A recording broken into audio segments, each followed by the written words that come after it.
Por motivos políticos, muchos argentinos fueron condenados por las dictaduras militares al destierro y al desarraigo.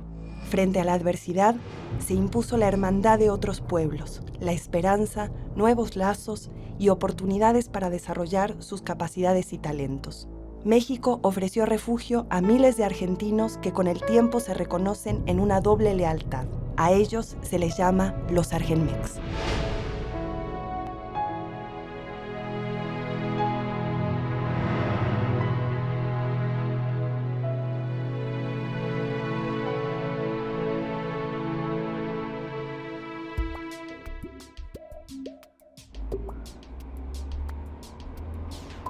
A Rolando García se le conocen ámbitos muy diversos como la física, la meteorología, la epistemología, la historia de la ciencia y la gestión y política universitaria. En Argentina, su nombre está asociado a los 10 años que dirigió la Facultad de Ciencias de la Universidad de Buenos Aires, considerados como la época dorada. También se le vincula con Jean Piaget, de quien fue colaborador y coautor en numerosas publicaciones.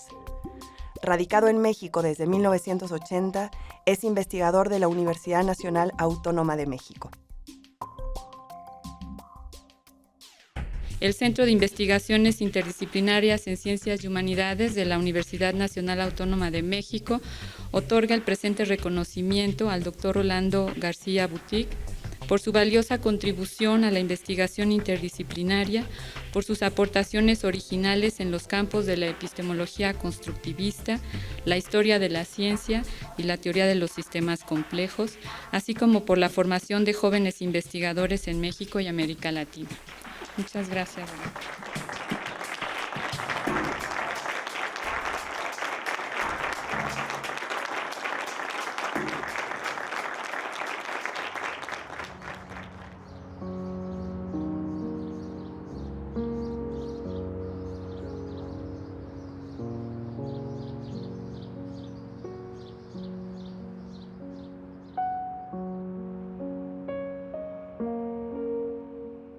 Rolando García se formó en una escuela fuera de serie, la Escuela Normal de Maestros Mariano Acosta de Buenos Aires. Una escuela normal que fue creada por los franceses y que tenía un nivel de estudios impresionantes, con programas de los franceses. Y ahí aprendí cosas increíbles, por ejemplo, no solamente en ciencias, pero en historia, en arte. Nosotros aprendimos a distinguir los autores de los cuadros del Renacimiento italiano.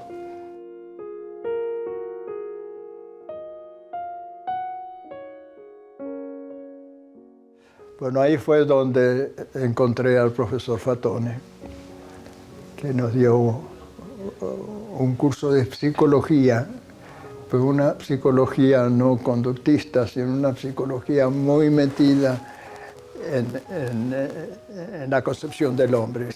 Fue Fatone que me cambió la cabeza. Ese Fatone fue un profesor fuera de serie.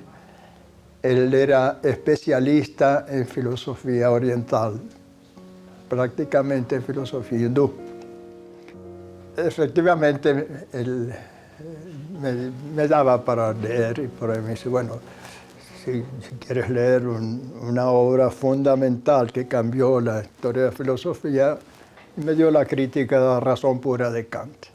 Yo la leí y quedé totalmente asombrado porque no entendía absolutamente nada.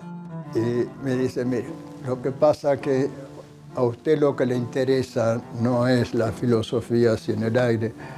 Lo que le interesa es el conocimiento, cómo se desarrolla el conocimiento. Entonces no se dedique a la filosofía. Vaya y estudie ciencia, estudie física. Cuando haya estudiado física, vuelva a la filosofía, pero con el background que le di, que es efectivamente lo que hice.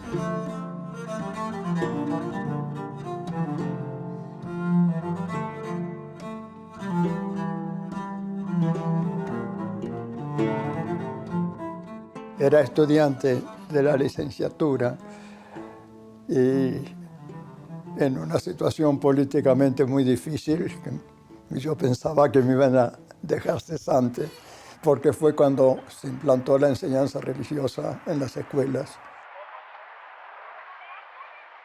En esos días, un compañero mío que era maestro en la misma escuela que yo y que éramos muy amigos, me trae un aviso que el Servicio Meteorológico Nacional buscaba candidatos para algunos puestos que fueran estudiantes de física, de matemáticas con buenas calificaciones. Hice la presentación, me citaron como un mes después, me citó el subdirector del servicio meteorológico, que era un ingeniero italiano, Camillo Di Corleto, me acuerdo muy bien. Le digo, mire ingeniero, yo no sé por qué vine, porque a mí me van a echar de la escuela porque yo firmé una nota en contra de la enseñanza religiosa y nos van a echar.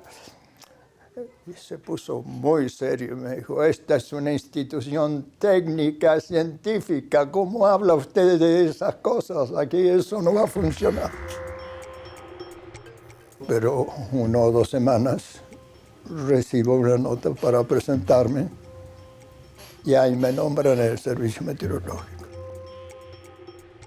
De meteorología en ese momento conocía solamente el pronóstico que decían los periódicos, nada más. Porque si bien es cierto que había estudiado y me había ocupado de física de fluidos, hidrodinámica y termodinámica de fluidos, no me había ocupado de la atmósfera.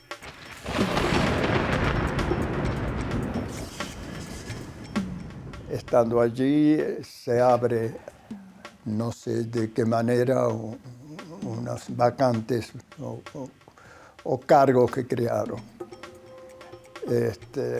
Algunos para ser mandados a Inglaterra, a Londres y otros a Estados Unidos. Y bueno, ahí me presenté y ahí salí para Estados Unidos.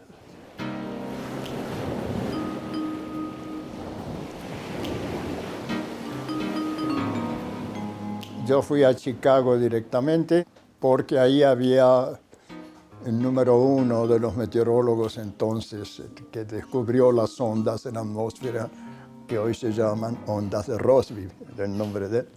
Entonces fui allá, un profesor extraordinario, y un día nos anuncian que a Rossby le han creado un gran instituto en Estocolmo y se vuelve a Suecia, que era su país.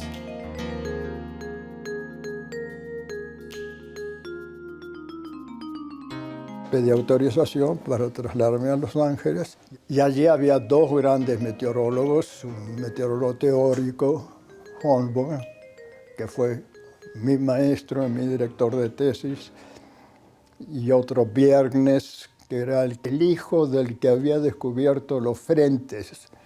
Antes no se sabía que en la atmósfera había frentes fríos, frentes calientes.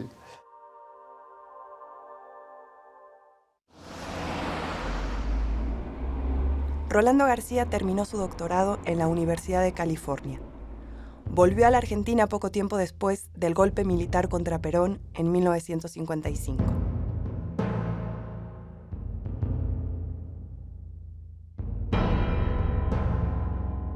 Había un instituto tecnológico ahí en Bahía Blanca y el gobierno creó ahí la universidad que se llama Universidad del Sur. Y lo nombraron, este profesor Fatone, rector. Y él me lleva con él y realmente entre los dos armamos la universidad.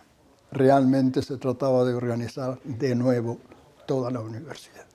Bueno, hicimos una cantidad de arreglos que creo que salieron bastante bien.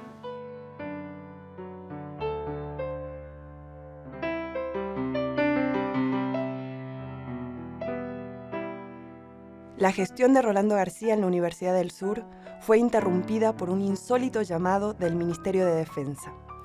Un mal pronóstico meteorológico había sido responsable de un grave accidente aéreo. era imperativo nombrar a un nuevo director del Servicio Meteorológico Nacional.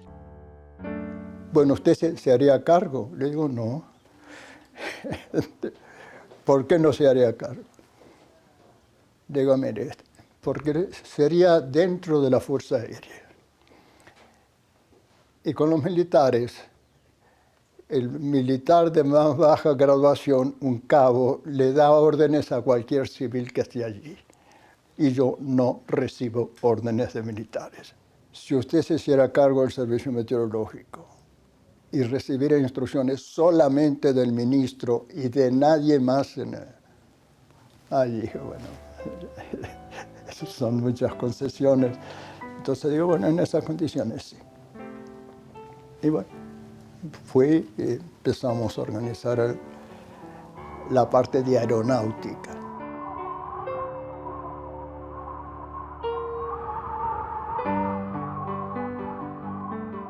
Rolando García fue vicepresidente fundador del CONICET, el Consejo Nacional de Investigaciones Científicas y Técnicas de la Argentina, organismo equivalente al CONACYT de México. Simultáneamente fue nombrado decano de la Facultad de Ciencias de la Universidad de Buenos Aires. Su primer objetivo fue colocar a la facultad a niveles de excelencia internacional. El programa mío fue dividir 3 campos en la organización. Un campo es las asignaturas, lo que había que enseñar. Otro campo, la formación de los profesores. Un tercer campo, la discusión acerca de las asignaturas, la discusión acerca de las investigaciones, o sea, que realmente se discutiera entre todos los programas, las asignaturas e incluso la relación con los alumnos.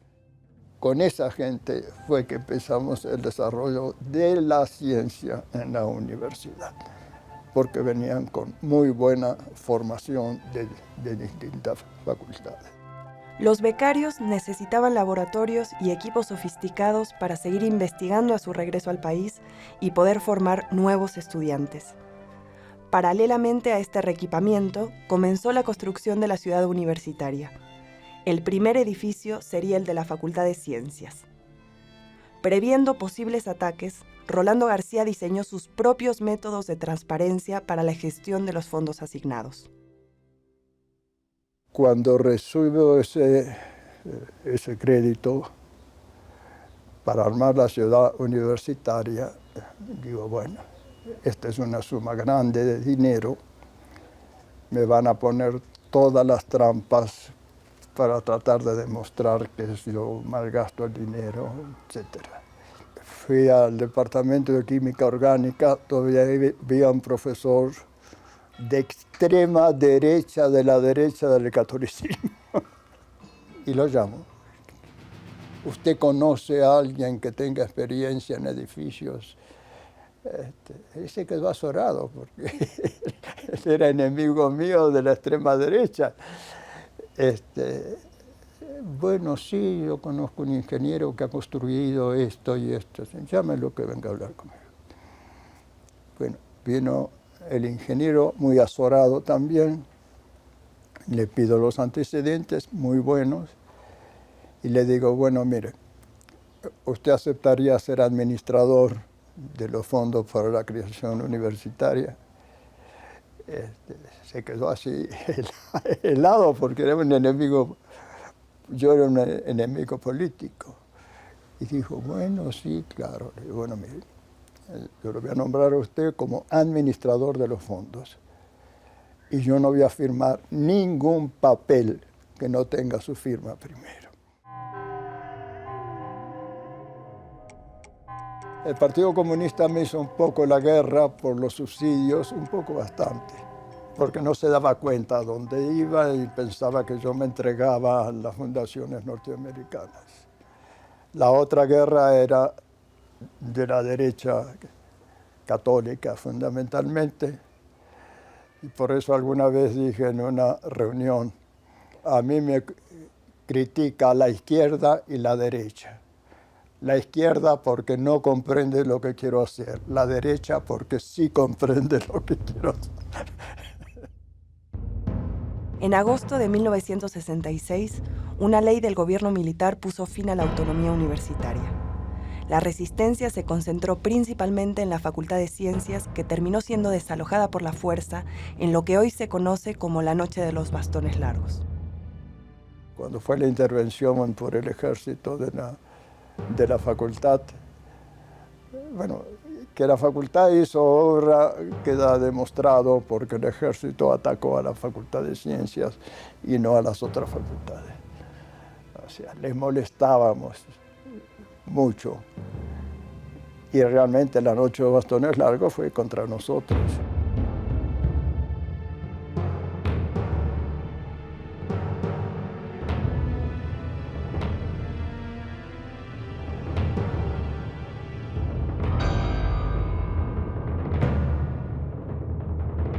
Y el hecho de que el ejército haya entrado y haya ido directamente a la Facultad de Ciencias, que no estaba ahí en el borde, y no a las otras, muestra que la gente de adentro, sobre todo la Facultad de Derecho y otras facultades con gente muy derechista, estaban complotando con la policía para liquidar a la Facultad de Ciencias. Las graves amenazas que pesaban sobre la vida de Rolando García y la de su familia solo le dejaron una opción: el exilio.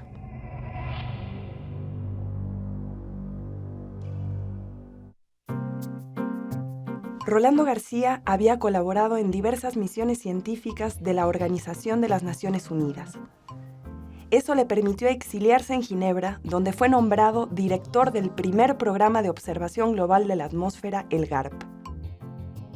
Era la época de los primeros satélites meteorológicos y de las grandes computadoras que permitían poner a prueba sofisticados modelos matemáticos de previsión del clima.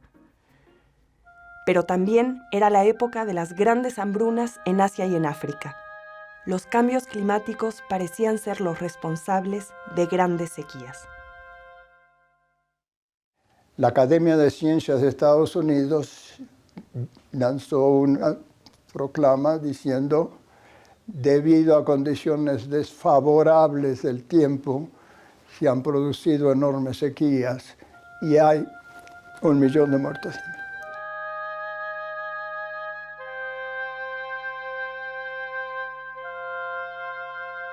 Estábamos en el norte de África, el Sahel se llama esa zona, que es poco antes del desierto de Sahara.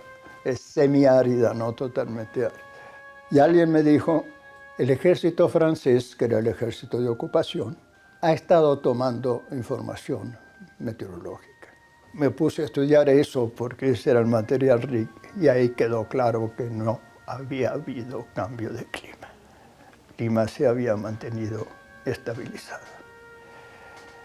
Entonces, de ahí vino que IFIAS me dijeron: bueno, ¿qué ha pasado entonces? Sucede que los aborígenes de esa región estaban acostumbrados a sequías periódicas y habían desarrollado sus propias defensas. Por ejemplo, tenían silos. Cuando había buenas cosechas, ponían reservas en silos. Los silos estaban guardados por sacerdotes y había pena de muerte al que los abría. Pero cuando venía una sequía, el sacerdote abría los silos. Lo cierto es que el diagnóstico fue que todas esas defensas que había desarrollado esa civilización durante siglos, la colonización francesa las había cortado por completo. Ese fue el punto de partida de otros trabajos que hicimos en distintas partes, en la India, etc. Hicimos un trabajo en el noreste de Brasil y finalmente salieron 3 volúmenes. El primero se llama Nature Pleads Not Guilty, el segundo The Constant Catastrophe y el tercero The Roots of Catastrophe. Y ahí mostramos claramente que el clima se toma como pretexto en general para justificar cualquier otro tipo de arreglos. Bueno, cuando vine a México, se enteraron del tipo de trabajo que yo estaba haciendo. Me dijeron, bueno, aquí tenemos problemas muy graves debido a la sequía en el Bajío y en el noreste. En ese momento es cuando se produce la Revolución Verde. La Revolución Verde significa nuevas semillas con mucho consumo de agua que se implantó en el Bajío. Y ahí aparece clarito la implantación de las nuevas semillas, de los nuevos cultivos, con el descenso del agua producido porque necesitaban más agua. Estos trabajos constituyeron la materia prima de la teoría de sistemas complejos de Rolando García. La teoría de sistemas complejos no hubiera sido posible sin una sólida formación epistemológica que comenzó a adquirir desde sus estudios de posgrado. Porque mientras estudiaba formalmente física, asistía a los cursos de Reichenbach y Carnap, los dos empiristas lógicos más reconocidos del siglo XX. Yo trabajaba en meteorología, pero estudiaba filosofía, empirismo lógico. Y realmente salí muy convencido del empirismo lógico hasta que fui a Ginebra con uno de los proyectos. Ahí estaba la gran figura de Jean Piaget, que para mí es la figura más extraordinaria que he conocido. Yo había estudiado bastante historia de la ciencia y él había estudiado el desarrollo del conocimiento en el niño. Entonces, lo que convinimos fue poder asociar las dos cosas y ver si había una continuidad en el desarrollo del conocimiento, una continuidad desde la infancia hasta, digamos, un adulto normal y el desarrollo de la ciencia. Empezamos a trabajar y había un problema que yo no tenía nada claro. Lo fui a ver a Piaget y me dice, ¿qué ha pasado? Y le dije, mire, es un problema de lógica, de la lógica del conocimiento, pero de lógica. Y Piaget no era lógico. Me puse a hablar pensando que no me iba a entender absolutamente nada. Piaget estaba con su pipa. Cuando yo termino, saca su pipa y dice, bueno, si he comprendido bien, acá hay 3 problemas. 1, 2, 3. Y aclaró todo absolutamente ordenado. Es la vez que yo tuve la sensación de estar con un genio. Bueno, ahí decidimos ponernos juntos a escribir un libro que se llama Psicogénesis e Historia de la Ciencia.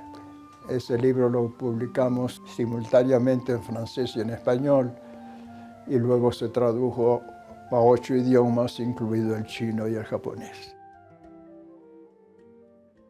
Rolando García se incorporó como investigador de la Universidad Autónoma Metropolitana. Yo vine de Ginebra a México con esa invitación de la universidad.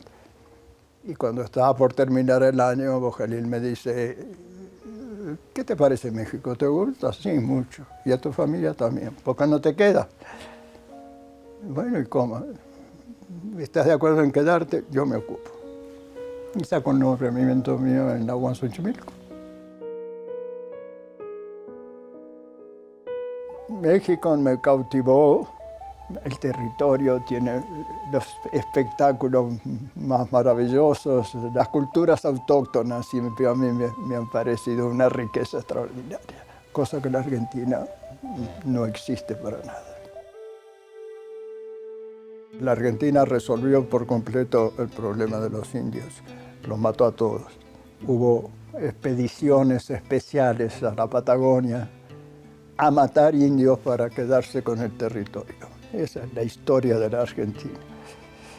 Y esos son los terratenientes que ahora están actuando con el gobierno actual que quiere cambiar las cosas.